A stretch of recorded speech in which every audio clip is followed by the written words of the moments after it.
Visakha steel plant పై వైసీపీకి మాట్లాడే అర్హతే లేదు అన్నారు MLA Ganta Srinivasarao. Visakha steel plant అనేది ఒక పరిశ్రమ కాదు, ఆంధ్రుల ఆత్మ గౌరవం అన్నారు గంటా. ముఖ్యమంత్రితో కలిసి ప్రధానితో మాట్లాడి స్టీల్ ప్లాంట్ ని ప్రైవేటు పరం కాకుండా కాపాడతామన్నారు. స్టీల్ ప్లాంట్ పరిరక్షణ కోసం మనసా వాచ చిత్తశుద్ధితో పనిచేస్తామంటున్నారు. గంటా శ్రీనివాసరావుతో మా senior correspondent Khaja face to face.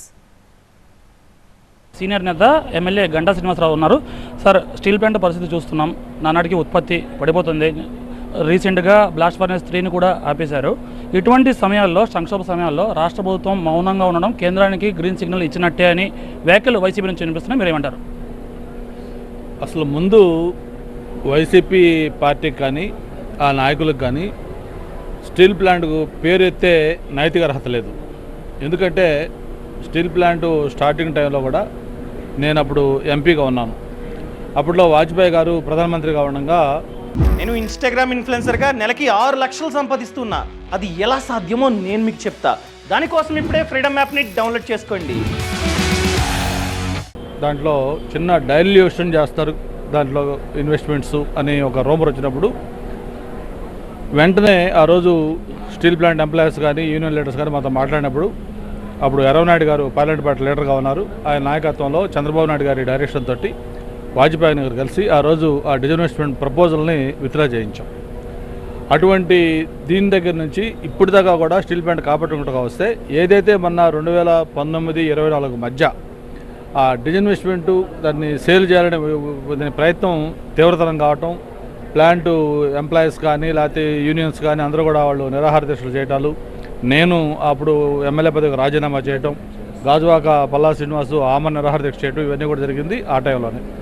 కనీసం ముఖ్యమంత్రి కానీ లేకపోతే ఆ పార్టీ ఎంపీలు కానీ నాయకులు కానీ కనీసం దాని మీద స్పందించకపోగా దాన్ని మభ్యపెట్టే విధంగా ప్రకటనలు ఇస్తూ దాన్ని డైవర్ట్ చేశారు.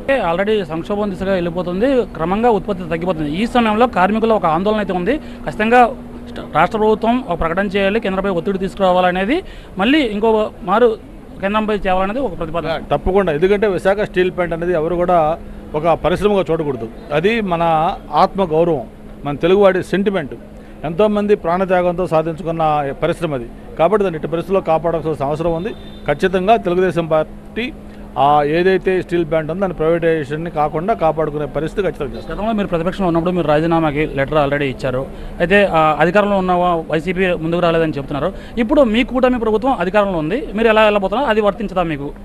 అందుకే ఇప్పుడు ఈరోజు విజయసాయి రెడ్డి గారు నేను ఒక ట్వీట్ చేశారు. అసలు ముందు ఆయన ప్రతిదీ ఆయన జీవితం రాజకీయం చేయడం అలవాటు చేసుకున్నారు. ఏదైతే నేను రాజీనామా ఆ రోజు చేశానో దాన్ని రోజు కోట్ చేస్తూ ఎంపీ రాజీనామా చేయలేదు, ఎమ్మెల్యే రాజీనామా చేయలేదు, మీరు కూడా చిత్తశుద్ధితో రాజీనామా చేయండి అని చెప్పడం అక్కడ ఆయన చిత్తశుద్ధితో చేసింది కాదు. ఆయన కేవలం రాజకీయం చేయడం కోసం నేను చేస్తా ఉన్నాడు. మరి ఆ రోజు నేను రాజీనామా చేశాను, ఆయన ఎంపీ కూడా ఎందుకు రాజీనామా చేయలేదు? ఆ రోజే వాడు రాజీనామా చేస్తుంటే గవర్నమెంట్ సీరియస్ తీసుకున్నది కదా, చేయలేదు. ఏది చేసినా సరే ఖచ్చితంగా స్టీల్ ప్లాంట్ని కాపాడుకోవడం అనేది మా బాధ్యత, మేము చేస్తాం ఖచ్చితంగా. ఎట్టి పరిస్థితుల్లోనూ ప్రైవేట్ పరం కాకుండా చూస్తామని ఆ ప్రభుత్వం కూడా మేము బాధ్యత తీసుకుంటుందని చెప్తున్నారు MLA Ganta Srinivasarao. Camera person రసూల్తో ఖాజా TV9 విశాఖపట్నం.